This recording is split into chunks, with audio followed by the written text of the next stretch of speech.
اس وقت یہ جس جگہ پہ ہم بیٹھے ہیں یہ سارا سال کسی کا ڈیرا رہتا ہے یا کسی کی جگہ یا کسی کی زمین رہتی ہے؟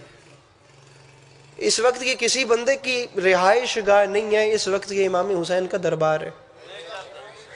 آپ لوگ یقین کیجئے، آپ میرے مولا کے دربار سے ایک قدم باہر رکھ کے دیکھیے، آپ کو یقین جانے بے چینی ملے گی، بے سکونی ملے گی، بے اطمینانی ملے گی، آنکھیں اشکبار ملیں گی، روحیں بے قرار ملیں گی، دماغ بد آواز ملیں گے،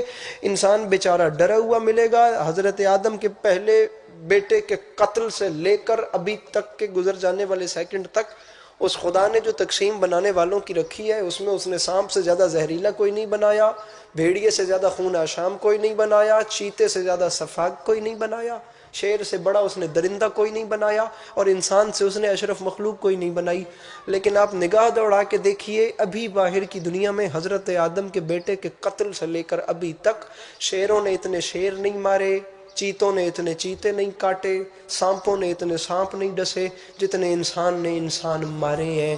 تھکی ڈری سہمی ہوئی شخصیت والا بندہ